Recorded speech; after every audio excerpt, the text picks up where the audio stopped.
నమస్తే, welcome to news 360 special debate. నేను విజయ్ శంకర్. పేదవాడి కడుపు నింపాలన్న ప్రభుత్వ ఆశయానికి రైస్ స్మగ్లింగ్ ముఠా తూట్లు పొడిచింది. కాసుల కోసం కక్కుర్తిపడి పేదోడి కడుపు కొట్టింది. ఎన్నాళ్ళ నుంచి జరుగుతుందో తెలియదు కానీ ఒక్కసారిగా కాకినాడ పోర్టు సాక్షిగా బియ్యం స్మగ్లింగ్ దందాను బట్టబయలు చేశారు డిప్యూటీ సీఎం పవన్ కళ్యాణ్. ఇక ఈ మొత్తం వ్యవహారంపై సీఎం చంద్రబాబు గరంగా ఉన్నారు. ఈ రోజు జరిగిన కేబినెట్ సమావేశంలో కూడా బియ్యం స్మగ్లింగ్ పైనే చర్చించిన బాబు బిగ్ వార్నింగ్ ఇచ్చారు. కాకినాడ పోర్టు సెక్యూరిటీతో పాటు పీడీఎస్ బియ్యం అక్రమ రవాణాకు కారణమైన వారి తాట తీస్తానన్నారు. వ్యవస్థలను సెట్ చేస్తూ పరిపాలనను కూటమి ప్రభుత్వం గాడిలో పెడుతోందన్నారు.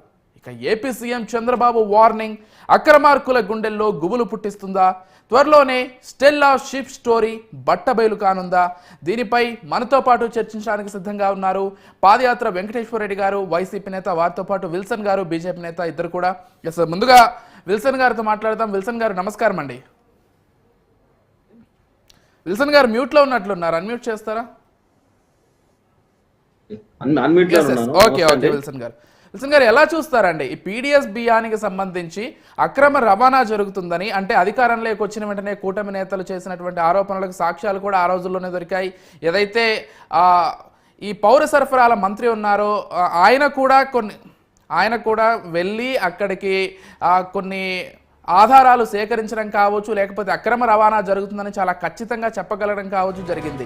ఈరోజు దానికి ఒక పెద్ద సాక్ష్యంగా ఏదైతే ఇప్పుడు అక్రమ రవాణా జరుగుతున్నటువంటి షిప్ కూడా బయటపడడంతో అక్కడికి స్వయంగా డిప్యూటీ సీఎం పవన్ కళ్యాణ్ వెళ్ళి సీజ్ ద షిప్ అని చెప్పడంతో కేవలం తెలుగు రాష్ట్రాలనే కాదు మొత్తం దేశవ్యాప్తంగా కూడా సంచలనమైంది. ఒకసారి పవన్ కళ్యాణ్ ఏం మాట్లాడారో చూద్దాం సార్, తర్వాత దీనికి సంబంధించి మరింత కంటిన్యూ చేద్దాం.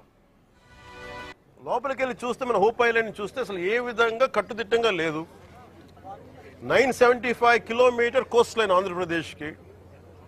India is going to be a trillions of dollars, almost Modi garu cheppina $7 trillion economy undu diniki bhavishyattu.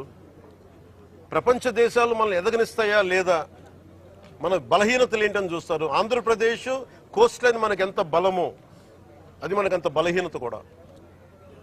ఎందుకు చెప్తున్నాను ఈ మాట అంటే వైజాగ్ కి పాకిస్తాన్ నుంచి వచ్చిన ఆ యుద్ధ సమయంలో మీకు గజనీ సబ్మెరీన్ చూడొచ్చు. నేను చెప్పాను ఈ రోజున ఈ పబ్లిక్ డిస్ట్రిబ్యూషన్ రైస్ తాగదు స్మగ్లర్లు చేసేది. ఆర్డీఎక్స్లు ఇంపోర్ట్ చేసుకోవచ్చు. ఓఎన్జీసీ ఇలాంటి గ్యాస్ నిక్షేపాలు ఉన్న చాలా కీలకమైన ఇన్స్టిట్యూట్ మనకి వ్యవస్థలు సంస్థలు ఉన్నాయి ఇక్కడ.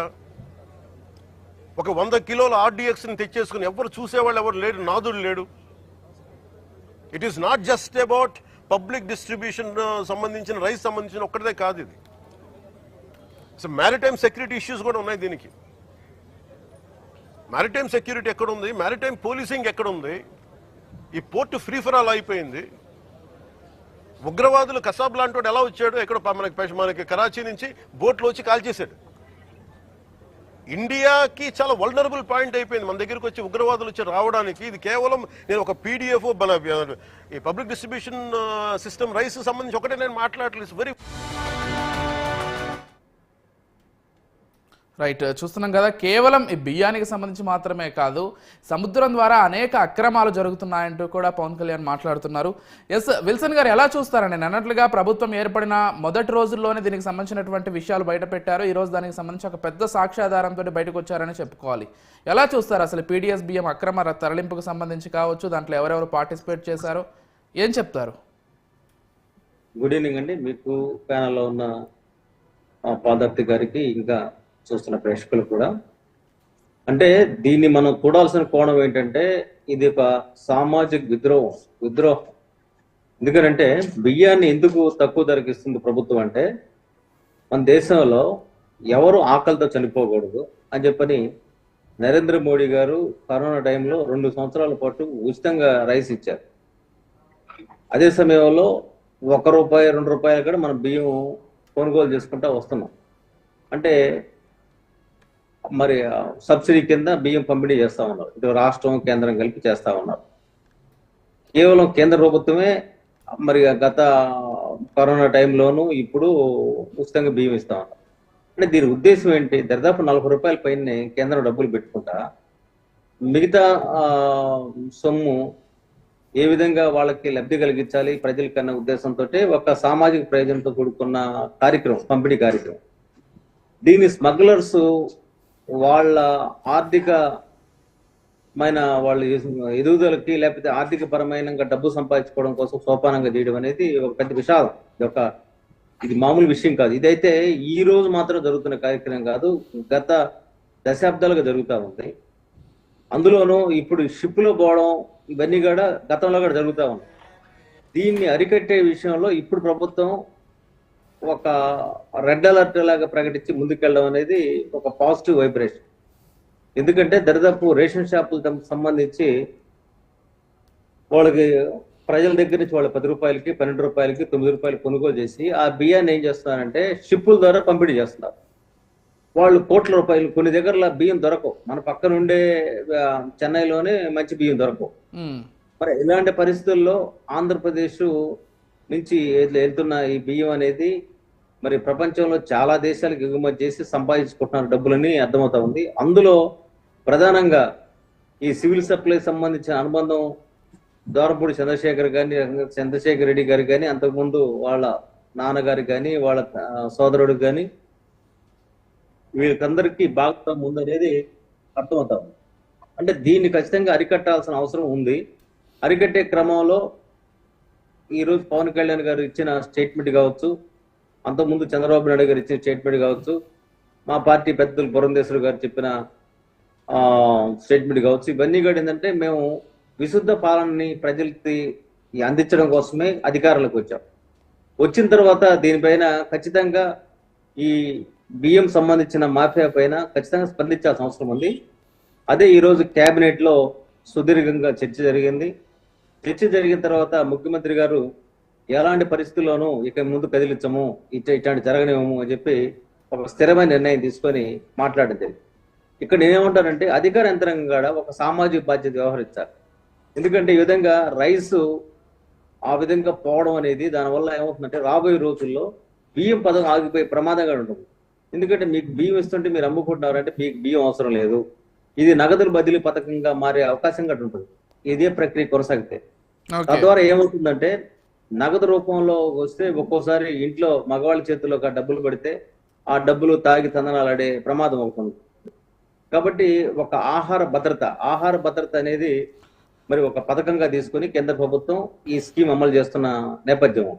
కాబట్టి ఆహార భద్రత అంటే ప్రతి ఒక్కరికి ఆకలి తెగులు చనిపోకూడదు, ప్రతి ఒక్కరికి దీనికి సంబంధించి పేదలకి బియ్యం అందించాలని చెప్పని ఒక బృహత్ సంకల్పంతో మొదలుపెట్టిన కార్యక్రమం ఇది. ఈ కార్యక్రమాన్ని చూడాల్సిన కోణం అదే. ఆ కోణంలో చూస్తూ దీన్ని కాపాడుకోవాలి తప్ప దీన్ని మిస్యూజ్ చేస్తే దీన్ని నేనైతే ఏమంటానంటే అన్ని పార్టీలు కూడా సహకరించాలి.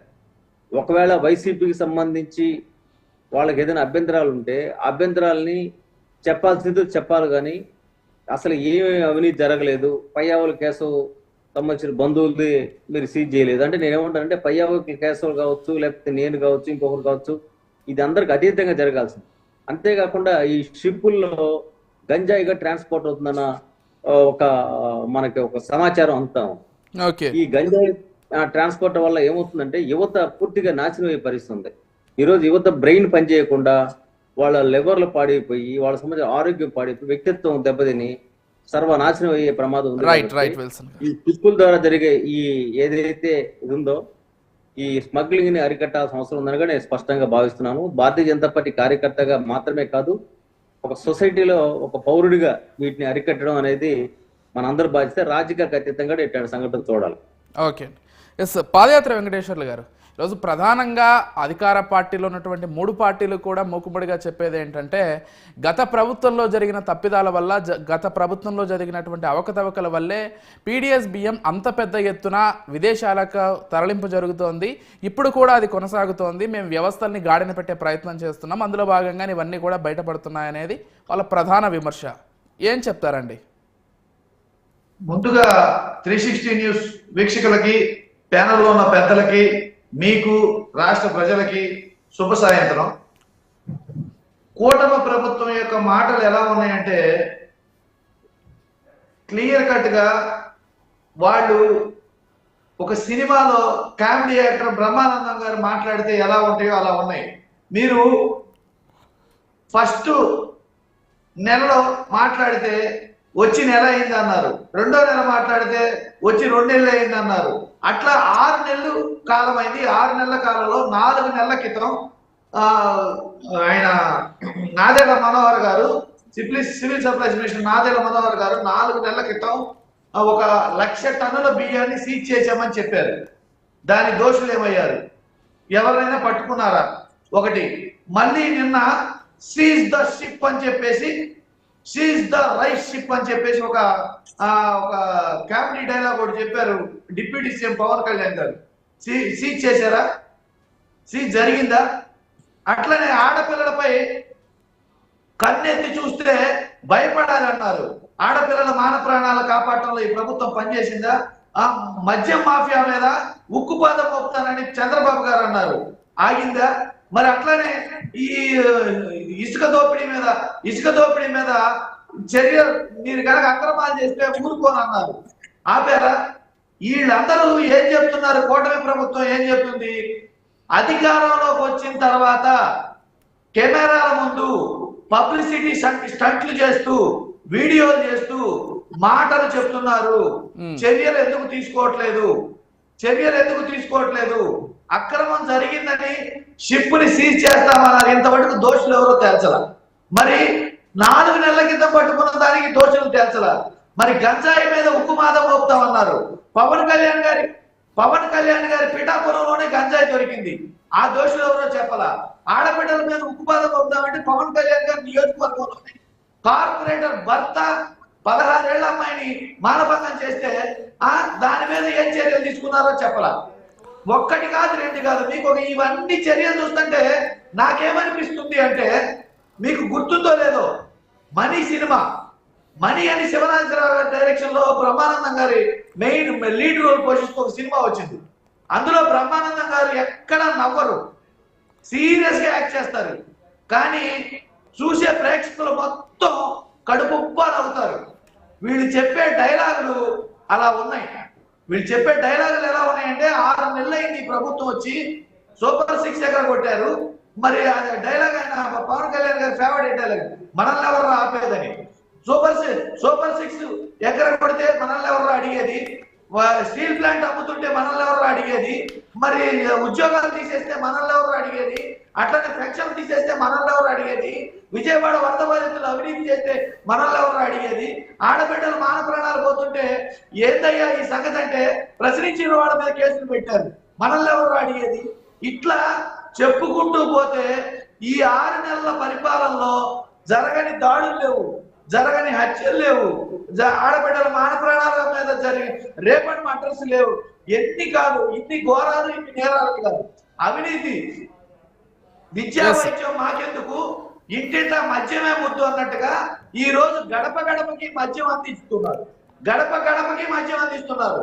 ఇసుకలో ఉచిత ఇసుక పేరు చెప్పి ఈ మద్యం ఇసుకలో గత ప్రభుత్వం కంటే వెంకటేశ్వర్ ట్యాక్స్ కట్టి రేటు కంటే డబల్ రేటు ఈ రోజు వినియోగదారుడికి ఇసుకిస్తున్నారు. ఇది చెప్పడానికి పోతే ప్రజా సమస్యలు మీరు ఒక్కటి కూడా అరికట్టలేక ఇష్యూస్ ని డైవర్ట్ చేయడానికి సినిమా షూటింగ్లు చేస్తున్నట్టు, ప్రోమోలు చేస్తున్నట్టు, షిప్పుల్లో ప్రయాణం చేయడం, వాటిని వీడియోలు తీయటం, సీజ్ ద రైస్ షిప్ అని ఒక సినిమా డైలాగ్ చెప్పడం, అది జరగదు.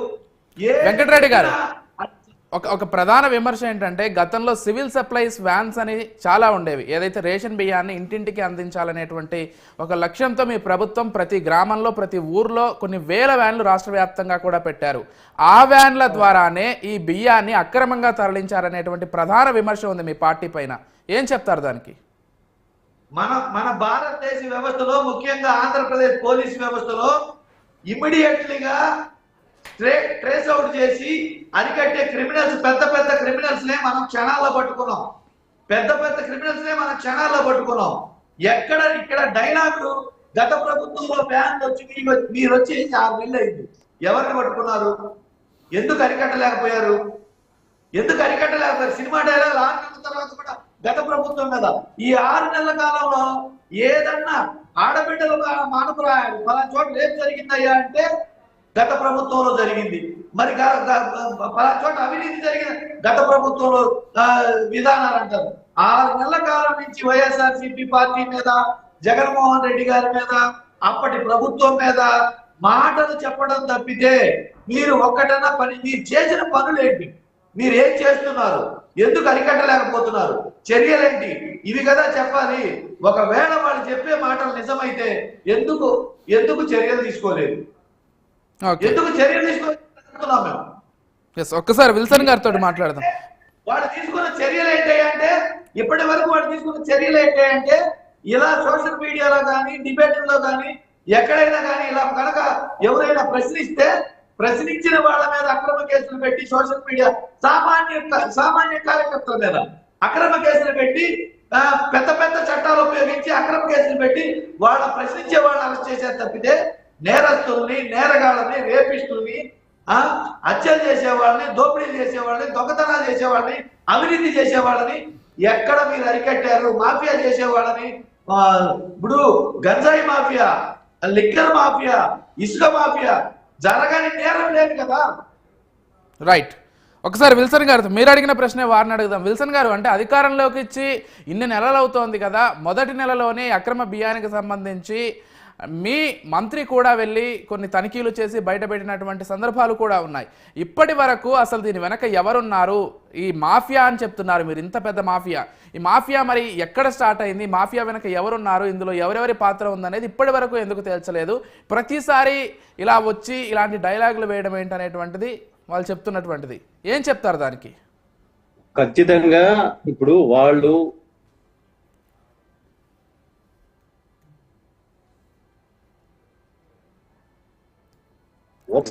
మంచి పేరుతో ఈ రోజు దారంపూడి చంద్రశేఖర్ రెడ్డి ఎవరో ఆయన విల్సన్ గారు మీ వీడియో ఆఫ్ అయినట్లుంది, ఒక్కసారి ఆన్ చేసుకుని మాట్లాడతారా? ఆన్లో ఉందండి. ఆన్లో వినిపిస్తుందా? ఓకే, వినిపిస్తుంది. చెప్పండి విల్సన్ గారు.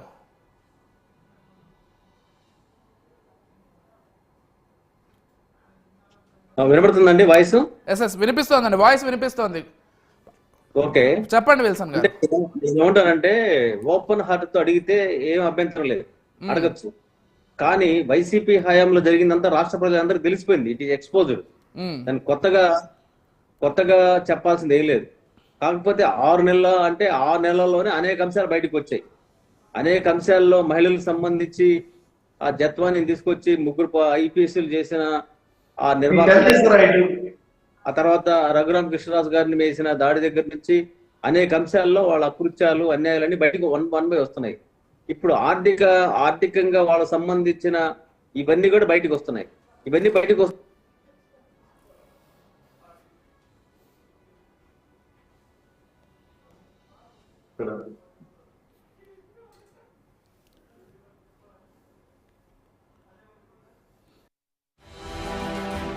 లోపలికి వెళ్ళి చూస్తే మన హోప్ ఐలాండ్ చూస్తే అసలు ఏ విధంగా కట్టుదిట్టంగా లేదు. 975 కిలోమీటర్ కోస్ట్ లైన్ ఆంధ్రప్రదేశ్కి. India is going to be trillions of dollar, almost Modi గారు చెప్పిన $7 trillion ఎకానమీ ఉంది దీనికి భవిష్యత్తు.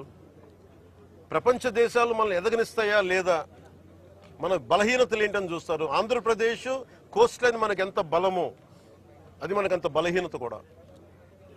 ఎందుకు చెప్తున్నాను ఈ మాట అంటే, వైజాగ్కి పాకిస్తాన్ నుంచి వచ్చిన ఆ యుద్ధ సమయంలో మీకు గజనీ సబ్మెరీన్ చూడొచ్చు. నేను చెప్పాను ఈ రోజున ఈ పబ్లిక్ డిస్ట్రిబ్యూషన్ రైస్ తాగదు, స్మగ్లర్లు చేసేది. ఆర్డిఎక్స్లు ఇంపోర్ట్ చేసుకోవచ్చు. ఓఎన్జీసీ ఇలాంటి గ్యాస్ నిక్షేపాలు ఉన్న చాలా కీలకమైన ఇన్స్టిట్యూట్ మనకి వ్యవస్థలు సంస్థలు ఉన్నాయి ఇక్కడ. ఒక 100 కిలోల ఆర్డిఎక్స్ని తెచ్చేసుకుని ఎవరు చూసేవాళ్ళు ఎవరు లేడు, నాదుడు లేడు. It is not just about public distribution సంబంధించిన రైస్ సంబంధించిన ఒక్కటే కాదు ఇది. సో మ్యారిటైమ్ సెక్యూరిటీ ఇష్యూస్ కూడా ఉన్నాయి దీనికి. మ్యారిటైమ్ సెక్యూరిటీ ఎక్కడుంది, మ్యారిటైమ్ పోలీసింగ్ ఎక్కడుంది? ఈ పోర్టు ఫ్రీ ఫర్ ఆల్ అయిపోయింది. ఉగ్రవాదులు కసాబ్ లాంటి వాడు ఎలా వచ్చాడు, ఎక్కడ మనకి కరాచీ నుంచి బోట్లో వచ్చి కాల్ చేశాడు. ఇండియాకి చాలా సో ఒకసారి వెంకటరెడ్డి గారితో మాట్లాడదాం. వెంకటరెడ్డి గారు, ప్రధానంగా ఈరోజు విమర్శ ఏంటంటే అంత పెద్ద పోర్ట్లో గత ప్రభుత్వంలో కేవలం ఎందుకు 20 మందిని మాత్రమే సెక్యూరిటీగా పెట్టారు? ఇది కేవలం అక్రమ బియ్యానికి సంబంధించినటువంటి నేరమే కాదు, ఒకవేళ అక్కడి నుంచి ఎవరైనా ఉగ్రవాదులు వచ్చినా కానీ, ఇతర మార్గాల్లో ఇంకా అక్రమాలు చేసేటువంటి డ్రగ్స్ అమ్మే వాళ్ళు వచ్చినా కానీ అప్పుడు కూడా ఇదే సెక్యూరిటీ తోటి వాళ్ళని పట్టుకోలేకపోతే దేశానికే పెను ప్రమాదం కదా. కేవలం వైసీపీ తమ అక్రమ బియ్యాన్ని ఎగుమతి చేసుకోవడానికి కారణంగా ఇలా తక్కువ సెక్యూరిటీని పెట్టి దేశ భద్రతకే ముప్పు వాటిల్లేలా చేశారనేది పవన్ కళ్యాణ్ మాటల ద్వారా మనకు అర్థమవుతుంది. ఆయన మాట్లాడుతూ అదే చెప్పారు. ఏం చెప్తారు అసలు దానికి కౌంటర్గా? ఇప్పుడు ఆయన మాటలు వింటే ఆయనకి రాజకీయాలు తెలుసా లేదా, అసలు వాళ్ళు అధికారంలో ఉన్నారా, వాళ్ళు ప్రభుత్వంలో ఉన్నారా లేదా అనేది ఫస్ట్ వాళ్ళు ఒక అంచనా వేసుకోవాలి. వినపడుతుందండి? ఎస్ చెప్పండి వినిపిస్తోంది. నా దగ్గర పవర్ పోయింది, అందుకని చెప్పేసి లైట్ వేసుకొని మాట్లాడుతున్నాను. వినిపిస్తోంది, కనిపిస్తుంది, చెప్పండి. ఇక్కడ ఇప్పుడు పవన్ కళ్యాణ్ గారు ఇప్పుడు ఎన్డీఏ కూటమి రాష్ట్రంలో కేంద్రంలో ఉంది. సెక్యూరిటీ గురించి ఎవరిని ప్రశ్నించాలి? ఓకే, అది కాదండి, అక్కడ భద్రత గురించి ఎవరిని ప్రశ్నించాలి? ఫస్ట్ ఎవరిని ప్రశ్నించాలి? ఆయన ప్రతిపక్షంలో ఉన్నాడా, డిప్యూటీ సీఎం హోదాలో ఉన్నాడా, అధికారంలో ఉన్నాడా, లేడా? గత ప్రభుత్వంలో ఎవరు ఆపారా అతన్ని? వెంకటరెడ్డి గారు తీసుకుంటే ఎవరన్నా ఆపారా?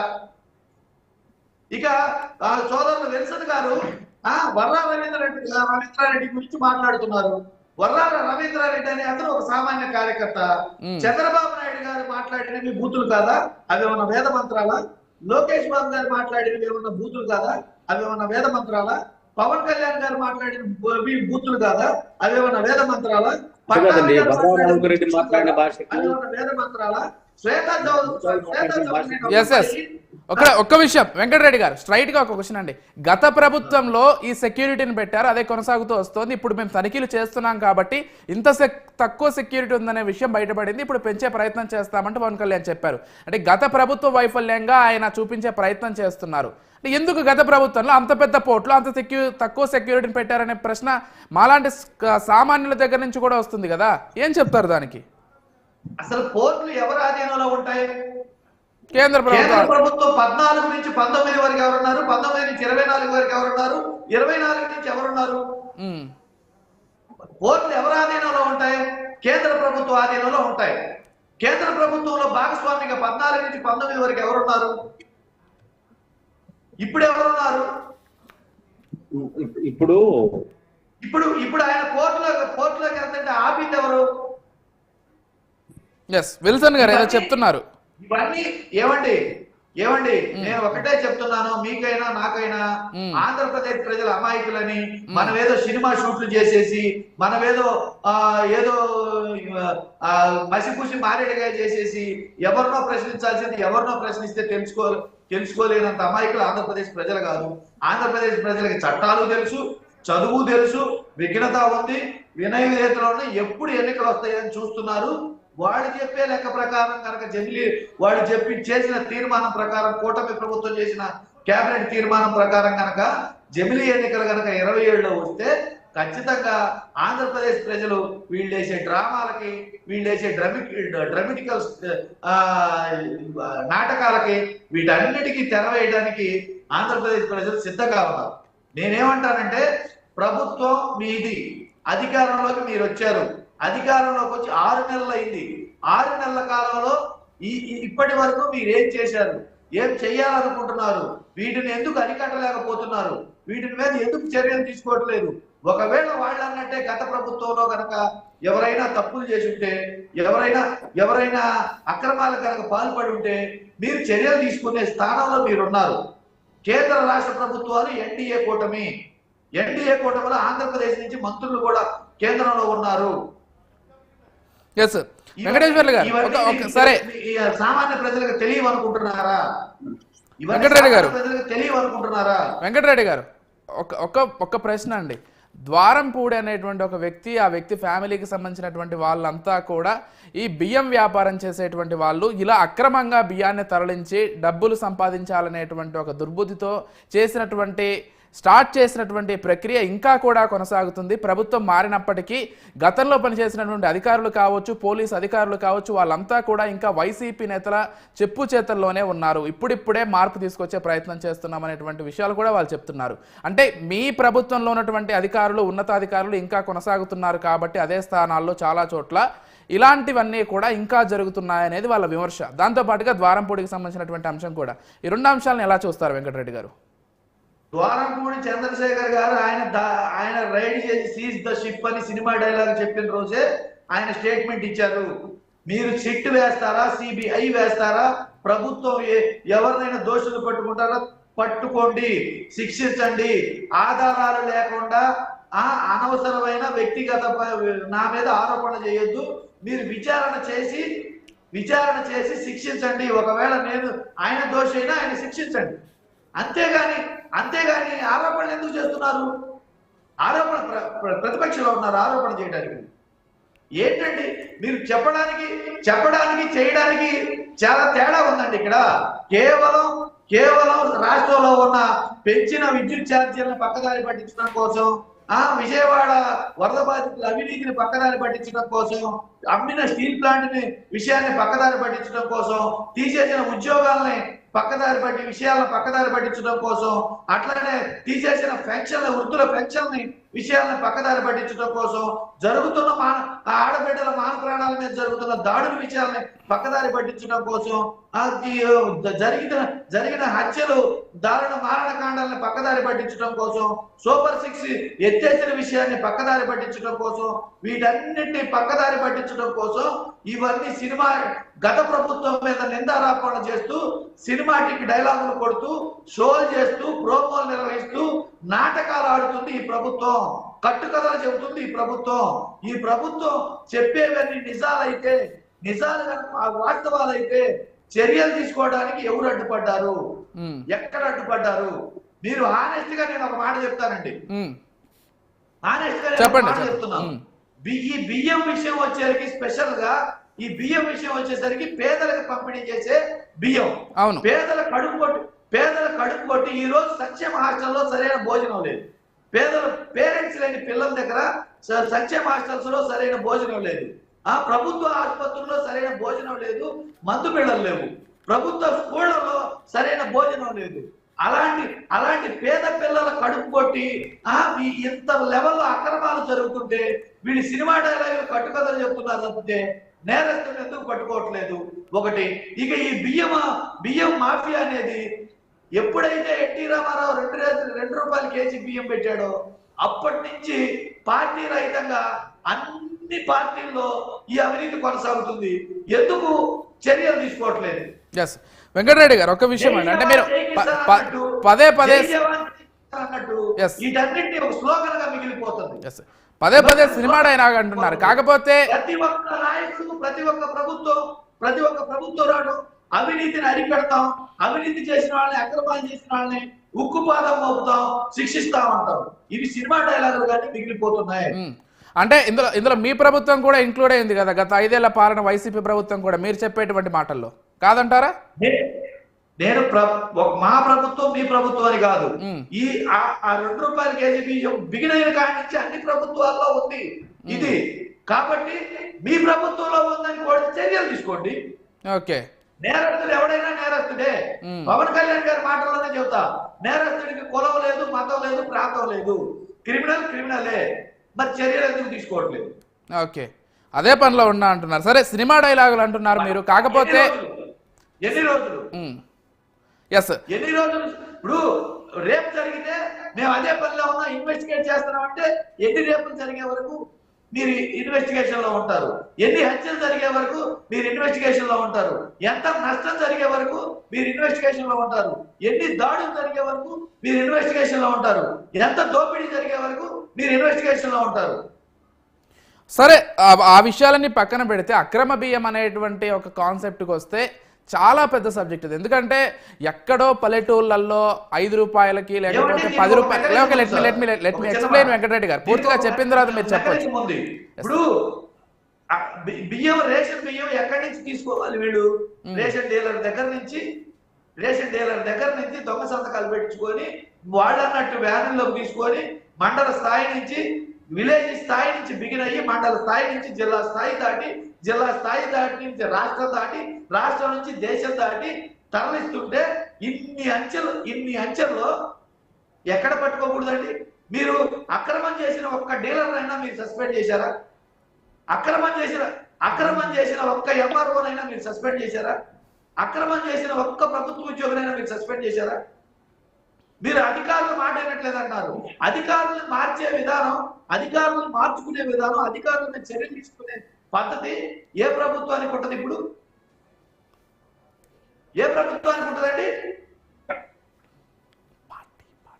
ఎస్, మనతో పాటు శిరీష గారు కూడా యాడ్ అయ్యారు. ఒకసారి వారితో మాట్లాడదాం. శిరీష గారు ఎలా చూస్తారండి? అంటే అక్రమ బియ్యానికి సంబంధించి పవన్ కళ్యాణ్ వెళ్ళి అక్కడ సీజ్ ద షిప్ అని చెప్పిన తర్వాత, అంటే అంతకుముందు కూడా దీనికి సంబంధించి అనేక ఆరోపణలు ఉన్నాయి కదండి. ఒక డిప్యూటీ సీఎం చెప్పి సినిమా డైలాగ్ ఒకటి చెప్పాడు, షిప్ సీజ్ అయిందా? కానీ పోర్ట్లోనే ఉంది కదా, ప్రస్తుతం పోర్ట్లోనే ఉంది. కలెక్టర్ కూడా ఈరోజు మాట్లాడారు, షిప్ని సీజ్ చేసే విధంగా మా చర్యలు ఉంటాయి, దానికి సంబంధించి టెక్నికల్గా ఏవైనా అటు ఇటు ఉంటే మేము దానికి సంబంధించి చూస్తున్నామని ఈరోజు కలెక్టర్ కూడా చెప్పినటువంటి సందర్భం ఉంది. సరే, శిరీష గారితో మాట్లాడదాం, తర్వాత మీరు కూడా మళ్ళీ దానికి సంబంధించి కౌంటర్ ఇవ్వచ్చు. శిరీష గారు, మీరు ఎలా చూస్తారండి? శిరీష గారు, అంటే గతంలో 5 ఏళ్ల పాటు అనేక కొన్ని వేల కోట్ల రూపాయల వ్యాపారం జరిగింది ఈ అక్రమ బియ్యం ద్వారా. ప్రస్తుతం కూడా ఇది కొనసాగుతోంది. అందుకే స్వయంగా డిప్యూటీ సీఎం వెళ్ళి అక్కడ పర్యవేక్షించాల్సినటువంటి అవసరం పడింది. వెళ్ళి అక్కడ సీజ్ ద షిప్ చెప్పిన తర్వాత 2 రాష్ట్రాల్లో కావచ్చు, దేశవ్యాప్తంగా కావచ్చు, ఈ అంశం హైలైట్ అయ్యింది. కేవలం మన రాష్ట్రానికి మాత్రమే పరిమితం కాలేదు ఈ అంశం అనేటువంటి చర్చ కూడా జరుగుతోంది. సరే, ఈ చర్చ అంతా పక్కన పెడితే ప్రస్తుతం జరుగుతున్నటువంటి ఈ అక్రమ బియ్య తరలింపునకు సంబంధించి గత ప్రభుత్వంలో జరిగిందనేది ఎక్కువగా ఆరోపణ. మీరేం చెప్తారు? ముందుగా మీకు ప్యానెల్లో ఉన్న పెద్దలకి, వీక్షకులకి అందరికీ నమస్కారం అండి. ఇప్పుడు అందరూ చెప్పేది ఏంటంటే, ఇది ఎప్పటి నుంచో జరుగుతోంది, కోట్ల రూపాయలు ఇందులో చాలా మంది ఉన్నారు. డీలర్ దగ్గర నుంచి మెయిన్ వినియోగదారుడి దగ్గర నుంచి కూడా, ఎందుకంటే వినియోగదారుడు అమ్మితేనే కదా బయట వాళ్ళు కొనుక్కునేది. ఇలా వినియోగదారుడి దగ్గర నుంచి కూడా ఎంతెంతో మంది ఉన్నారు దీంట్లో అని చెప్తున్నారు. కానీ ఇన్ని విషయాలు తెలిసిన ఏ ప్రభుత్వం కూడా దీన్ని ప్రశ్నించలేదు, అక్కడ దాకా వెళ్ళి తనిఖీ చేయలేదు, ఏమీ జరగలేదు ఇప్పటిదాకా. ఇది డిప్యూటీ సీఎం గారు మొదటి స్టెప్ వేశారు. దీంట్లో మనకి తీసుకొచ్చిన విషయాలు 3 విషయాలు ఉన్నాయండి. ఒకటి ఏంటంటే, 41 రూపాయలకి మన కేంద్ర రాష్ట్ర ప్రభుత్వాలు కొని వీళ్ళకి ఉచితంగా ఇచ్చే ఈ బియ్యాన్ని తిరిగి రీసైక్లింగ్ చేయడంలో కోట్లాది రూపాయలు మాఫియా జరుగుతోంది. రెండోది, ఈ దీంట్లో అక్కడున్న కాకినాడ పోర్ట్ లో ఉన్న వాళ్ళు 1100 లారీలకి అక్కడ 16 మందో 15 మందో మాత్రమే సిబ్బంది ఉన్నారు. అంటే ఇక్కడ నుంచి ఈ పోర్ట్ లోకి ద్వారా మనం ఏదైనా అక్రమ రవాణా చేసుకోవచ్చు, లేదా ఎవరైనా రావచ్చు, ఉగ్రవాదులు రావచ్చు, ఏదైనా అవకాశాలు ఉన్నాయి అక్కడ. సరే, ఇంత పెద్ద పోర్టుకి సరి అయిన సిబ్బంది లేదు. రెండో విషయం, ఇట్లాంటి విషయాలన్నీ తీసుకొచ్చింది ఓన్లీ పవన్ కళ్యాణ్ గారేనండి. మరి ఇంత చెప్తున్న వాళ్ళు డీలర్ని అరెస్ట్ చేయండి, లేకపోతే అధికారిని అరెస్ట్ చేయండి, ఇవన్నీ చెప్తున్నారు కదా. ఇది పాతుకుపోయిన, సంవత్సరాల నుంచి పాతుకుపోయిన ఒక మాఫియా అండి ఇది రేషన్ అనేది. దీంట్లో 3 కూడా, ఒకటి గంజాయి లాంటి స్మగ్లింగ్ ఏమైనా చేయడానికి కోర్టులో అధికారం అవకాశం ఉంది ఇక్కడ, ఎందుకంటే ఏది చెకింగ్ ఏం చెయ్యట్లేదు.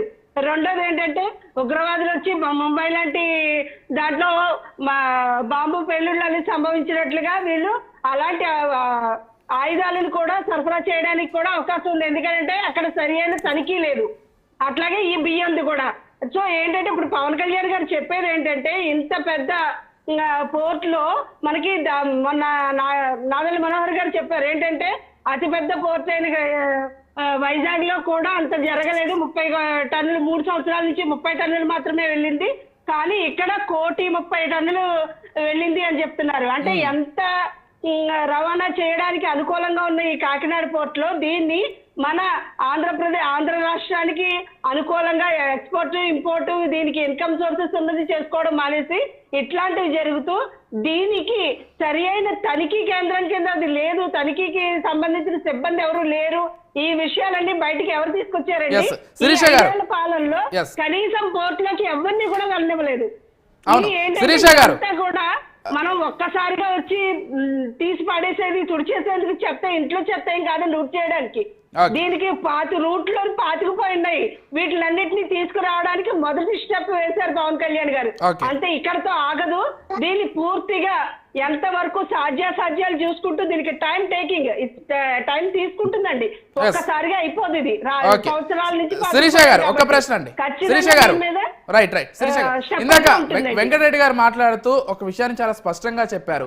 మీరు ఇచ్చినటువంటి హామీలన్నీ కూడా నెరవేర్చలేకే చేతకాకే దాన్ని దారి మళ్లించడానికి ప్రజల్లో వేరే చర్చను తీసుకురావడానికి ప్రతిసారి ఏదో ఒకటి తీసుకొస్తున్నారు. అదే విధంగా ఇప్పుడు అక్రమ బియ్యం అనేటువంటి ఒక డ్రామా క్రియేట్ చేసి అక్కడికి వెళ్ళి సినిమా డైలాగులు చెప్తున్నారు అనేటువంటి విషయాన్ని ఇందాక వెంకటరెడ్డి గారు చెప్పారు. మీరు ఇందాక లైవ్ లో లేరు కాబట్టి మీకు చెప్తున్నాను. ఏం చెప్తారండి దానికి? ఆ వెంకటరెడ్డి గారికి కూడా నేను ఆయన చెప్పిన దానికి విన్నవించుకుంటున్నానండి. ప్రజలకి పథకాలు ఇచ్చి ఉచిత పథకాలన్నీ ఇచ్చి వాళ్ళకి పని చేసుకోవడానికి ఉపాధి కల్పన లోటు తీసుకొచ్చి నిరుద్యోగాలను పెంపు చేసి వాళ్ళందరికీ కూడా ఆశ చూపించి తాయిలం పెట్టి కూర్చోబెట్టేశారండి ఇప్పటిదాకా ప్రజల్ని ఈ 5 సంవత్సరాలను. దానివల్ల ఏమి ఆ రాష్ట్ర అభివృద్ధి కాదు కదా. ఏ ఒక్క కుటుంబానికి ఏ ఒక్క వ్యవస్థకి కూడా సరైన ఇన్కమ్ లేక అందరూ ఇబ్బందులు పడుతున్నారు. కాబట్టి దానివల్ల ఇవ్వాలి. ఎందుకంటే కొంతమందికి అవి ఆడంబరంగా అవుతాయి కానీ అందరికీ అవసరం లేదండి. ఇవి చేరాలి అంటే 25 ఏళ్ల దాకా రాష్ట్రంలో ఉన్న ప్రతి ఒక్క గవర్నమెంట్ ప్రతి ఒక్క దాన్ని కూడా తాకట్టు పెట్టేసి అప్పులు తీసుకొచ్చేసి ఇప్పుడు నిమిషాల ప్రకారం మీరు అన్నీ వచ్చిన వెంటనే చేసేయాలి అంటే ఇట్స్ హైలీ ఇంపాసిబుల్. ఇంకొక విషయం కూడా, ప్రతి ఒక్క రాజకీయ విశ్లేషకులే కాదు, ప్రజలే కాదు, ప్రతి ఒక్కరు కూడా వీళ్ళు ఎన్డీఏ కూటమి పరిపాలనలోకి వచ్చినట్లయితే ఇంత అప్పుల ఊబిలో కూరుకుపోయి అసలు సంపద ఎక్కడా లేని ఈ రాష్ట్రాన్ని ఏ విధంగా పరిపాలిస్తారు? మినిమం అవసరమైన పెన్షన్, ఎందుకనంటే వృద్ధులకి ఖచ్చితంగా పెన్షన్ అవసరం ఉంటుంది. ఎందుకంటే వారికి కనీస ఆరోగ్యానికి తీసుకొచ్చిన మందులకి వాళ్ళ తిండికి అయినా అది చాలా అవసరం. అట్లాంటిది పెన్షన్ ఏ విధంగా ఇస్తారు అని అందరూ ఆశ్చర్యపోయారు. కానీ ఆ పెన్షన్ ని ఆపకుండా, అంటే ఇది నిత్యావసరం, ఆ వృద్ధులకి అవసరం. ఇది మిగిలిన మనం ఇచ్చే పథకాలన్నీ కూడా కొద్దిగా లేట్ అయినా పర్వాలేదండి. కానీ ఇక్కడ ఈ సమస్యలన్నీ బయటకు తీసుకొస్తుంటే వాళ్ళ స్కాములు బయటపడతాయి అని అది కాదు శిరీష గారు. రాష్ట్రానికి అభివృద్ధి మంచి జరుగుతుంది. శిరీష గారు ఇంకొక ప్రశ్న అండి. శిరీష గారు ఉద్యోగాలు ఇవ్వచ్చు. శిరీష గారు మరొక ప్రశ్న. శిరీష గారు ఒక్క నిమిషం. శిరీష గారు, ద్వారంపూడి చంద్రశేఖర్కి సంబంధించి మీరు అనేక విమర్శలు చేశారు. ఆయన ఇదే ఏదైతే పవన్ కళ్యాణ్ గారి మాట్లాడుతూ సీజ్ ద షిప్ అని ఒక ఆదేశాన్ని ఇచ్చారో, ఆదేశం ఇచ్చిన రోజే తనపై సిట్ విచారణ వేస్తారు లేకపోతే ఇంకేదైనా విచారణ వేస్తారో రాష్ట్ర స్థాయిలో మీ ఇష్టం. ఒకవేళ నిజంగా మీరు చెప్తున్నటువంటి ఆరోపణల్లో నిజం ఉంటే విచారణ చేసి ఒకవేళ తన పేరు లేకపోతే తన ప్రమేయం ఉంటే బయట పెట్టాలని ఒక సవాల్ విసిరారు. సో ఆ సవాల్ని కూడా స్వీకరించే పరిస్థితిలో కూటమి ప్రభుత్వం లేదా అనేది వెంకటరెడ్డి గారి మరొక విమర్శ ఇందాక ఆయన మాట్లాడుతూ చెప్పినటువంటిది. దానికేం చెప్తారండి? ఖచ్చితంగా ఉందండి. ఈ రోజు అసెంబ్లీ వాటిల్లో కూడా చర్చకు వచ్చింది. ఖచ్చితంగా ఉందండి అది. ఆయన ఛాలెంజ్ ని ద్వారంపూడి చంద్రశేఖర్ గారి ఛాలెంజ్ ని ఎన్డీఏ కూటమి తీసుకుంటుందండి. తీసుకుని ఖచ్చితంగా దీని ఎక్కడైతే దీని మూలాలు ఉన్నాయో, ఎవరెవరైతే దీంట్లో ఇన్వాల్వ్ అయి ఉన్నారో వారందరినీ కూడా బయటికి లాగే ప్రయత్నం ఎన్డీఏ కూటమి ఖచ్చితంగా చేస్తుందండి. భయపడి పారిపోయలేదు. ఎందుకంటే అలాంటిది ఉంటే ఈ రోజు స్వయంగా ఆయనే వచ్చి తనిఖీకి వెళ్ళవలసిన అవసరం లేదు కదా. ఖచ్చితంగా దీన్ని వదిలిపెట్టే ప్రసక్తి లేదండి. వెంకటరెడ్డి గారు, అంటే శిరీష గారు చెప్తున్నది చాలా స్పష్టంగా కొంత నిజాయితీగానే అనిపిస్తుంది. ఎందుకంటే ఇన్ని రోజులు అనేక ప్రభుత్వాలు ఉన్నాయి, అనేక మంది మంత్రులు ఉన్నారు, కాకపోతే అక్కడ వరకు వెళ్ళి తనిఖీలు చేసినటువంటి క్రమమూ లేదు. ఈరోజు స్వయంగా డిప్యూటీ సీఎంగా ఉన్నటువంటి పవన్ కళ్యాణ్ వెళ్ళి అక్కడ ఏం జరుగుతుందో తెలుసుకునే ప్రయత్నం చేసి మొత్తం ప్రపంచానికి తెలియజేసే ప్రయత్నం చేశారు. ఇంకా ఇంతకంటే బిగ్ స్టెప్ ఏముంటుంది, ఇంతకంటే నిజాయితీ ఏముంటుంది నిరూపించుకోవడానికి అనేది వాళ్ళు చెప్పేది. ఏం చెప్తారు వెంకటరెడ్డి గారు? యాజ్ ఏ డిప్యూటీ సీఎం హోదాలో ఆయన ఒక చిన్న ఆర్డర్ చేసి ఒక సంతకం చేస్తే అయిపోయే పని అది. అక్కడికి వెళ్ళి కూడా సినిమా షూటింగ్లు చేసుకొని కూడా చర్యలు లేకుండా ఉండడం అనేది ఇక్కడ మేమేమంటే వెళ్ళమనండి, తప్పులేదు, చేయమనండి. దానికి ఇమీడియట్లీగా చర్యలు ఏం జరగలేదు కాబట్టి మేము మాట్లాడుతున్నాం. అంటే టెక్నికల్ ఇష్యూస్ ఉంటాయి కదా. ఇప్పుడు సీజ్ ద షిప్ అన్న వెంటనే సీజ్ అయిపోదు కదా. దానికి కలెక్టర్ ఆమోదం ఉండాలి, లేకపోతే జిల్లా అధికారులు ఇన్వాల్వ్మెంట్ ఉండాలి, లేకపోతే అసలు చట్టాలు ఏం చెప్తున్నాయో చూడాలి. ఇప్పుడు ఒక విషయం, అసలు నాకు తెలిసినంత వరకు ఈ ఇంటర్నేషనల్ షిప్ల విషయంలో డ్రగ్స్ కానీ ఆయుధాలు కానీ ఉంటే మాత్రమే సీజ్ ఉంటుంది. ఇతర వస్తువుల్లో అసలు ఏ వస్తువులు ఉంటే సీజ్ ఉంటుంది లేదనేది చర్చ కదా. అదేనండి నేనేమంటానంటే సీజ్ ద షిప్ అని డైలాగ్ కెమెరా ముందు స్టార్ట్ యాక్షన్ రోల్ కెమెరా అని చెప్పేసి కట్ అని చెప్పి డైలాగ్ చెప్తే షిప్ సీజ్ అవ్వదు. కానీ సీజ్ ద షిప్ అని రాసి సంతకం పెడితే అవుతుంది. అది ఎవరు రాయాలి, ఎవరు సంతకం పెట్టాలి? కేంద్ర రాష్ట్ర ప్రభుత్వాలు ఎన్డీఏ కూటమిలో ఉన్నాయి. నువ్వు సీజ్ ద షిప్ అని ఆ కేంద్రానికి చెప్పు. ఒకవేళ నీ చేతిలో లేదు, టెక్నికల్ ఇష్యూ అంటున్నావు, కేంద్రం చేత చేయించు. కేంద్రం కూడా మీదే కదా. అంటే ఈరోజు మనోహర్ గారు కూడా మాట్లాడుతూ ఈ పౌర సరఫరాల శాఖ మంత్రి ఒక్కసారి విల్సన్ గారితో మాట్లాడి ఒక్క నిమిషం శిరీష గారు, విల్సన్ గారు కూడా చాలాసేపటి నుంచి లైవ్ లో ఉన్నారు బీజేపీ పార్టీ తరపు నుంచి. వారు ఒక్కసారి మాట్లాడిన తర్వాత మనం కంటిన్యూ చేద్దాం. విల్సన్ గారు, అంటే కేవలం డైలాగ్ వేసినంత మాత్రాన సీజ్ అయిపోదు కదా, కేంద్ర ప్రభుత్వాలు రాష్ట్ర ప్రభుత్వాలు కలిసి అంత సహృదయంతో మా వాళ్ళు అరెస్ట్ చేయండి, మేము తప్పు చేస్తే ఖచ్చితంగా శిక్షించండి అని అడగడం అనేది ఆహ్వానించదగ్గ పరిణామం. ఖచ్చితంగా జరుగుతుంది. ఖచ్చితంగా ఎవరైతే రేషన్ బియ్యాన్ని మరి దారి మళ్ళీ ఇచ్చారో, ఏ విధంగా అగర్వాళ్ళు చేపలు ఉన్నాయో ఈ చేపలన్నీ కూడా లోపల పోతాయి, అందులో సందేహం లేదు. అదే సమయంలో ఒక ప్రయత్నం జరిగితే ఆ ప్రయత్నాన్ని అదేదో సినిమాటిక్ ప్రయత్నం అని అనుకోవడానికి అది కరెక్ట్ కాదు. మొత్తం మీద జరిగింది కదా, ఎక్స్పోజ్ అయింది. అంటే విల్సన్ గారు, మీరు చేపలన్నీ బయట లోపలికి వెళ్తాయని చెప్తున్నారు. చేపల దగ్గర ఆపేస్తారా, లేకపోతే చేపల్ని మించిన తిమింగలాలు కూడా ఉంటాయి ఇంత పెద్ద మాఫియాలు, తిమింగలాల వరకు కూడా వెళ్తారా? ఇప్పుడు వ్యవస్థలో ఎవరెవరు తప్పులు చేస్తున్నారో ఆ తప్పులు ఎక్స్పోజ్ చేసుకుంటా వస్తుంది రాష్ట్ర ప్రభుత్వం, ఎన్డీఏ కూటమి. ఇప్పుడు ఈ దశలో ఏం జరుగుతుందో చెప్పింది. అదే సమయంలో ఒక మంత్రి హోదాలో మనోహర్ గారు కూడా చెప్పారు.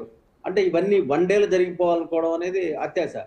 ఒక సిస్టమ్ ఉంటుంది, ఆ సిస్టమ్ బట్టి ఖచ్చితంగా జరుగుతుంది. సంతకం పెట్టడం ద్వారా కొన్ని జరుగుతుంది, సంతకంతో పని లేకుండా డైరెక్ట్ గా ఫీల్డ్ లో పోవడం ద్వారా కొన్ని జరుగుతుంది.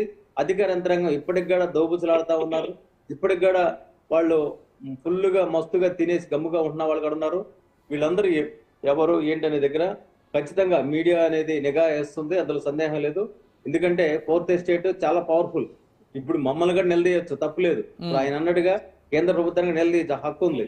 బట్ మనం యాజ్ ఆంధ్రప్రదేశ్ పౌరులుగా మనం ఏం కోరుకోవాలంటే మన బియ్యం, మన పేద ప్రజలకు కేంద్ర ప్రభుత్వం ఇచ్చిన బియ్యాన్ని దొడ్డిదారులో తీసుకెళ్లిపోయి దరిదాపు వేలాది కోట్లు సంపాదించుకుంటున్నారు. ఆ సంపాదించుకుంటున్న వాళ్ళు తెలుగు వాళ్ళ, లేకపోతే కేవలం లంచానికే పరిమితమయ్యి వాళ్ళకి ఉపయోగపడుతున్నారా? అంటే ఇక్కడ గమనించాల్సింది ఏంటంటే డైరెక్ట్ గా ఈ మాఫియాలో కేవలం వీళ్ళు చిల్లర మాత్రం దండుకుంటున్నారా, అసలు పెద్ద పెద్ద మొత్తాలు ఊరికి పోతుంది, ఏ దేశాలకు పోతుంది, ఇవన్నీ కూడా ఖచ్చితంగా నిగ్గు తేల్చాలి. ఇది ప్రజా ప్రయత్నం దృష్ట్యా చేయాల్సిందే. కాబట్టి దీన్ని రాజకీయాలకు అతీతంగా కొన్ని చూడాలి. ఆ చూసిన క్రమంలో వైసీపీ వాళ్ళు కూడా మీరు అరెస్ట్ చేయండి అంటున్నారు. కాబట్టి ఖచ్చితంగా రేపు దోరపూడి చంద్రశేఖర్ రెడ్డి కావచ్చు, లేకపోతే వాళ్ళ తమ్ముడు కావచ్చు, ఇంకా మిగతా వాళ్ళు కావచ్చు, ఏదైతే ఈ స్టాక్ ఎక్కడ పెడుతున్నారో స్టాక్ పాయింట్ కావచ్చు, అన్నిటి మీద జరుగుతుంది. జరగకపోతే ప్రభుత్వానికి చెడ్డ పేరు, అందులో నేనే కాదన్నాలా. కాబట్టి ప్రభుత్వం ఒక అడుగు వేసింది. ఆ అడుగు వేయడానికి పెద్ద హోంవర్క్ నడిచింది. అదేవిధంగా డీజీపీ గారిని పిలిచి కూడా సీఎం గారు స్పష్టంగా చెప్పారు, దీనిపైన ఒక స్పష్టమైన విచారణ జరగాలి. అదేవిధంగా దీనికి సంబంధించి నిజాన్ని బయట అర్హులు ఎవరైతే ఉన్నారో ఆ అర్హులకు సంబంధించిన బియ్యాన్ని మరి వాళ్ళకి అందకుండా చేస్తున్న పరిస్థితి ఒకటి నడుస్తుంది. అట్లాంటి డీలర్స్ కూడా ఖచ్చితంగా సస్పెండ్ చేయాల్సిన నెసిటీ ఉంది. వాళ్ళని అసలు డీలర్షిప్ నుంచి కూడా శాశ్వతంగా రద్దు చేయాల్సిన అవసరం ఉంది. ఇవన్నీ తిమింగలాలకు ముందు ఈ చిన్న చిన్న చేపలన్నీ కూడా రేషన్ షాప్ నుంచే మొదలవుతుంది.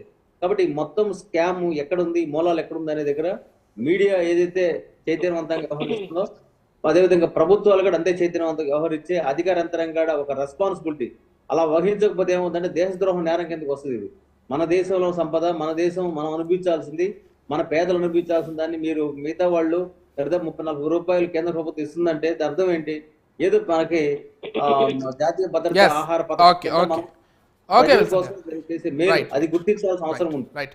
శిరీష గారు, మీరు ఇందాక చెప్పినటువంటి విషయం చాలా వాస్తవం అండి. ఏదైతే వినియోగదారుడి దగ్గర నుంచి జరుగుతున్నటువంటి ఒక క్రైమ్ ఇది. అంటే ఒకరు ఇద్దరు ఇన్వాల్వ్ అయి ఉన్నారని చెప్పలేము. వినియోగదారుడి దగ్గర నుంచి ఎవరు కొనుగోలు చేస్తున్నారు, అక్కడి నుంచి పెద్ద మొత్తంలో ఎవరు కొనుగోలు చేస్తున్నారు, పోర్టుల వరకు ఎలా వస్తున్నాయి, పోర్టుల నుంచి ఎలా తరలిస్తున్నారు, ఇంటర్నేషనల్ షిప్లో తరలిస్తున్నారు. కాబట్టి ఇంటర్నేషనల్ మాఫియా కూడా ఇందులో ఇన్వాల్వ్ అయినటువంటి అవకాశం ఖచ్చితంగా ఉంది. అంటే చాలా పెద్ద ఎలాబరేట్ సబ్జెక్ట్ ఇది. ఒక్క రోజులో మీరు చెప్పినట్లుగా ఇలా ఊడ్చేద్దామంటే ఊడ్చేసే పరిస్థితి లేదు రాష్ట్రంలో. సరే, ఏదో ఇందాక చెప్తున్నారు వెంకటరెడ్డి గారి కౌంటర్ గా ఏదో చెప్పదలుచుకున్నారు. కంటిన్యూ చేయండి. వెంకటరెడ్డి గారిని అడుగుతున్నానండి. ఇప్పుడు ఇది రూట్ లో సంవత్సరాల కొద్దీ చాలా మంది ఇన్వాల్వ్ అయ్యి ఇది అతి పెద్ద మాఫియా అండి రైస్, రేషన్ రైస్ అనేది.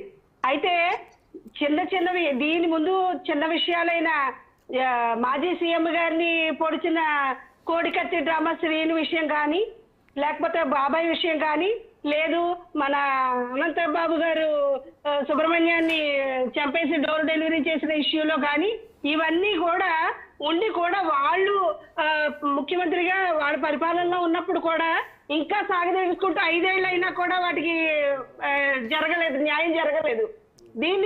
ఇది గట్టిగా పోజేసి పవన్ కళ్యాణ్ గారు అంతకు ముందు ఒక 20 రోజుల ముందు ఎప్పుడో కలెక్టర్ గా వెళ్ళి దుబాట్లన్నిటినీ ఆపించారు. తర్వాత పవన్ కళ్యాణ్ గారు వచ్చి 10 రోజులు అయింది ఈ తనిఖీ అది చేసి అప్పుడే సంఘటిస్తున్నారు. అంటే మీరు ఒక మనిషి ప్రాణం పోయింది, ఒక మనిషిని హత్య ప్రయత్నం చేశాడు, అట్లాంటి వాటి కూడా మీరు తీసుకోలేదు, వదిలేశారు. ఇప్పుడు ఇంత పెద్ద మాఫియాని మనం ఏ ఒక్కరికి అన్యాయం జరగకుండా, ఇందులో బాధితులు కాని వాళ్ళకి అన్యాయం జరగకుండా, బాధితులైన వాళ్ళకి శిక్ష పడేలాగా చేయాలి అంటే దానికి కొన్ని చాలా ప్రాసెస్ ఉన్నాయి.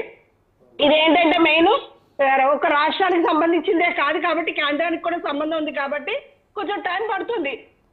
ఓకే, వెంకటరెడ్డి గారు ఫైనల్ గా ఫైనల్ గా చిన్న రిక్వెస్ట్ అనుకోండి, ఏమైనా అనుకోండి, వెంకటరెడ్డి గారి ద్వారా మన ద్వారంపూడి చంద్రశేఖర్ గారికి వాళ్ళకి చెప్తున్నాను, మీరు పదే మాది తప్పుంటే నిరూపించండి అని అంటున్నారు కదా. మీరు కూడా రాష్ట్ర పౌరులే కదా, మీకు రాష్ట్ర అభివృద్ధిలో భాగస్వామ్యం ఉంది కదా. అటువంటి అప్పుడు మీరు అలా ఛాలెంజ్ విసరడం కాకుండా ఎవరు దీనికి పాల్పడుతున్నారు అనేది మీ ద్వారా కూడా తెలియపరిచి ఇందులో మీరు భాగస్వామ్యం కోరుకుంటున్నా. ఓకే అండి, డెఫినెట్లీ. వెంకటరెడ్డి గారు ఫైనల్ గా అసలు మొత్తం అంశానికి సంబంధించి ప్రస్తుత ప్రభుత్వంలో నిజంగానే దీనికి సంబంధించి మొత్తం బయటపడి గతంలో జరిగినటువంటి మీరు అన్నట్లుగా కేవలం ఇప్పుడు మాత్రమే కాదు, ఎన్టీ రామారావు గారు ప్రారంభించినటువంటి ₹2 బియ్యం పథకం ఏదైతే ఉందో అప్పటి నుంచి క్రైమ్ జరుగుతోంది ఈ విషయంలో అని చెప్తున్నారు. అన్ని విషయాలు కూడా బయటకు వచ్చి ఇకనైనా కానీ ఈ అక్రమ రేషన్ బియ్యం తరలింపు ఆగేటువంటి అవకాశం ఉందా? కేవలం పక్క రాష్ట్రాలకు కాదు, దేశాలకు వెళ్తున్నటువంటి పరిస్థితి. ఏం చెప్తారు? అసలు ఈ ప్రభుత్వంలో అంత చిత్తశుద్ధి ఉంది అని మీరు అనుకుంటున్నారా? అంత అయ్యే అవకాశం ఉందా? నేను ఈ ప్రభుత్వానికి నా విన్నపం ఏంటంటే, మీరు ఫస్ట్ అధికారంలో ఉన్నారు, ఆ విషయాన్ని మీరు గుర్తించండి. అర్థమైనా? ఆ విషయాన్ని మీరు ఇంకా అధికారంలోకి రాలేదు, ప్రతిపక్షంలో లాగా ఆరోపణలు చేయకండి. ఒకటి. ఇంకొకటి ఏంటంటే, మీరు గమనించి చూడండి, కాదంబరి జత్వాని విషయం కానీ, బోట్ల కేసు విషయం కానీ, ఫైళ్ల దగ్ధం కేసు విషయం కానీ, 33,000 మంది మహిళల కేసు విషయం కానీ, సుగాలి ప్రీతి కేసు విషయం కానీ, ఇప్పుడు మేడం గారు చెప్పినట్టు ఎక్స్-సీఎం మీద హత్యాయత్నం కేసు కానీ, అట్లానే వాళ్ళ బాబాయ్ గారి మీద జరిగిన హత్య కేసు కానీ, ఇవన్నీ వాళ్ళు ఆరోపణలు చేస్తూ ఉన్నారు. మీరు అధికారంలోకి వచ్చి 6 నెలలు అయిందమ్మా. ఒకవేళ గత ప్రభుత్వం ఇది చేయలేకపోయింది, మీకు సంబంధించిన 5 ఏళ్లలో కూడా చేయలేకపోయారు. శిరీష గారు వెంకటరెడ్డి గారిని పూర్తిగా చెప్పనివ్వండి, చెప్పిన తర్వాత మీకే అవకాశం ఇస్తారు, మీరు చెప్పొచ్చు. వెంకటరెడ్డి గారు కంక్లూడ్ చేసేసేయండి, టైం కూడా అవుతుంది. నేనేమంటున్నానంటే, ఇప్పుడు వచ్చి ప్రభుత్వం 6 నెలలు అయింది. ఆ 6 నెలల కాలంలో మీరు తీసుకున్న చర్యలేంటి? తప్పిపోయిన 33,000 మంది మహిళల్లో ఒక్క మహిళనైనా మీరు తీసుకొచ్చారా? లేదు, ఆ నేరం చేసిన వాళ్ళని ఒక్కరినైనా మీరు అరెస్ట్ చేశారా? సుగాలి ప్రీతి కేసు విషయం ఒక్క అడుగైనా ముందుకు పడిద్దా? లేదు, మీరు చెప్పినట్టే జగన్మోహన్ రెడ్డి గారి బాబాయ్ వివేకానంద రెడ్డి గారి కేసు విషయం ఒక్క అడుగైనా ముందుకు పడిందా? లేదు, ఎక్స్-సీఎం గారి మీద జరిగిన హత్యాయత్న కేసు, కోడికత్తి సీని కేసు విషయం ఒక్క అడుగైనా మీరు ముందుకు వేశారా? మీరు ఆరోపణలు చేస్తున్నారు. మీరు అధికారంలో ఉన్నారు, మీరు చర్యలు తీసుకోవాలి, పని చేయాలి. దయచేసి పని చేసి ఇదిగో మేము ఈ పని చేసి ఇది నిరూపించామని చెప్పండి. ఒక్కటంటే ఒక్కటైనా మీరు పని చేయకుండా ఇచ్చిన హామీలని, చేసిన ఆరోపణల్ని మొత్తాన్ని పక్కదారి పట్టించి రోజుకు కొత్త విషయం తెచ్చి ప్రజల్ని ఎన్ని రోజులు మభ్య పెడతారు? ఎన్ని రోజులు మీరు చర్యలు తీసుకుంటారు?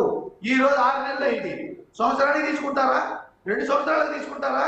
లేదు ఈ పరిపాలనా కాలం మొత్తంలో ఏమన్నా మీరు చర్య తీసుకునే అవకాశం ఉందా? రైట్.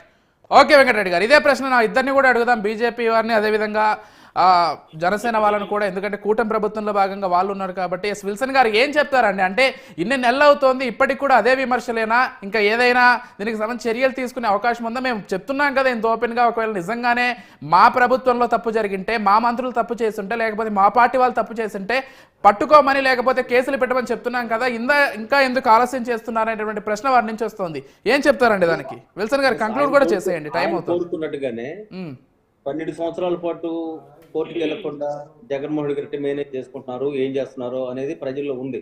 కాబట్టి అది ఖచ్చితంగా దాని మీద కూడా చర్యలు తీసుకోవాలని ప్రజలు కోరుకుంటున్నారు. అదే వివేకానంద రెడ్డి గారిని మర్డర్ చేసిన వ్యక్తులు ఎవరు, తెరను ముందు ఎవరు, వెనకుంది ఎవరు, ఇవి కూడా రావాలని కోరుకుంటారు. అదేవిధంగా అమాయకుడైన వాడు కోడికత్తి సీనుని 5 ఏళ్ల పాటు జైల్లో పెడితే ఒక్కసారి కూడా కోర్టు మెట్లెక్కని జగన్మోహన్ రెడ్డి గారి గురించి ఎట్లా వకాలతో పుచ్చుకుంటారో అది కూడా ప్రజలకు తెలియాల్సిన అవసరం ఉంది. కాబట్టి నేనేమంటానంటే ఆయన హయాం జరిగిన మద్యం కానీ, ఇసుక కానీ ఎన్ని కూడా ఖచ్చితంగా నిరూపణ కావాలి, అందులో డౌట్ లేదు. అదే సమయంలో మేము ఏ తప్పు చేయలేదని వాళ్ళు అనుకుంటే అది ప్రజలకు అర్థమైపోతుంది. వాళ్ళు కోరుకోవడం తప్పు లేదు, కానీ అసలు వాళ్ళ కోరిక నిజాయితీ లేదనేది అర్థమవుతా ఉంది. ఇప్పుడు మనకు కావాల్సింది ఏంటి? ప్రజలకు సంబంధించి ఏదైతే ప్రజా ఆహార భద్రత చట్టం ఉందో ఆ చట్టానికి అతిక్రమించి మన బియ్యం వెళ్ళిపోతే దీని మీద ఖచ్చితంగా స్పందించాలి. నేను ఇందాక ఫస్ట్ లోనే చెప్పా, ఇది ఒక రోజు జరిగింది కాదు, గతంలో కూడా జరిగింది. ఇప్పటికైనా పవన్ కళ్యాణ్ అనే ఒక సాహసవంతమైన ఒక మంత్రిగా ఆయన చేసిన దాన్ని మనం అప్రిషియేట్ చేయాలి. As a civil society appreciate చేయాలి. ఈ రోజు క్యాబినెట్ లో వేడిగా చర్చలు జరిగిందంటే ఆ అంశం పైన ఉండే సీరియస్నెస్ కూడా అర్థం చేసుకోవాలి. మాత్రం ఉంటే వాళ్ళని కూడా ఖచ్చితంగా ఫైనల్ గా శిరీష గారితో ఒకసారి మాట్లాడి కంక్లూడ్ చేసేద్దాం. శిరీష గారు మీరేం చెప్తారండి? ఏం చెప్తారండి ఫైనల్ గా? అసలు ఇప్పుడు కేవలం ఇంత పెద్ద మాఫియాని ఎప్పుడు కూడా కనీసం 2 మనుషుల మధ్య దగ్గర కూడా చర్చ రాలేదు. ఈవేళ పవన్ కళ్యాణ్ గారు వచ్చి తనిఖీ చేసినందువల్ల కానీ ఇది అసెంబ్లీలో కూడా చర్చించుకునే విధానంగా ఈ సమస్యను తీసుకెళ్లారు. ఖచ్చితంగా దీన్ని రూట్ లెవెల్లోకి వెళ్తారు. ఇందులో చేపల్నే కాదండి, తిమింగళాలని కూడా పట్టుకుంటారు. ఖచ్చితంగా వాళ్ళకి చట్టం వాళ్ళ పనిచేస్తాను చూసుకుంటుంది. అలాగే మన వెంకట్రామరెడ్డి అన్నగారికి కూడా నేను చెప్పదలుచుకున్నది ఏంటంటే, మీరు కోరుకున్నట్టుగా ఏ మంత్రులైతే, ఏ ఎమ్మెల్యేలు అయితే, ఎవరైతే అక్రమంగాను అన్యాయంగాను ఎవరైతే రూట్లెస్ గా బిహేవ్ చేశారో వాళ్ళందరినీ మీ కోరిక మేరకు వాళ్ళకి చట్టపరంగా వాళ్ళకి శిక్ష పడేంత వరకు కూడా ఎన్డీఏ కూటమి శ్రమిస్తూనే ఉంటుంది. ఖచ్చితంగా మీరు కోరుకునే ఆ రోజులు అతి త్వరలో వస్తాయని నేను ఎన్డీఏ కూటమి ద్వారా నేను ప్రామిస్ చేస్తున్నానండి. థ్యాంక్ యూ సురేష్ గారు, థ్యాంక్ యూ వెంకటరెడ్డి గారు, థ్యాంక్ యూ విల్సన్ గారు, థ్యాంక్ యూ సో మచ్ అండి. మొత్తంగా కేవలం పవన్ కళ్యాణ్ వ్యాఖ్యలు ఏవైతే ఉన్నాయో, సీజ్ ద షిప్ అనేటువంటి ఆదేశాలు ఏవైతే ఉన్నాయో అక్కడ మాత్రమే ఆగిపోకుండా అసలు పూర్తి మాఫియా ఏదైతే ఉందో పూర్తి మాఫియాకి సంబంధించి సరైనటువంటి విచారణ జరగాలని కోరుకుందాం. ఎందుకంటే మన దేశ సంపదను ఇతర దేశాలకి ఇంత అక్రమంగా ఇంత ఓపెన్గా తరలిస్తుంటే ఇన్ని రోజులు ఏం చేస్తున్నారనేటువంటి ప్రశ్న కూడా ఉంది. ఇప్పటికైనా కానీ దీనికి సంబంధించి పూర్తి విచారణ జరిగి మొత్తం మాఫియా కూడా బయటపడితే ఆ దోషులు ఎవరు ఉన్నారో వాళ్ళకు కూడా శిక్ష పడాలని సమాజం గట్టిగా కోరుకుంటోంది. ఇది ఇవాల్టి special debate. Keep watching news.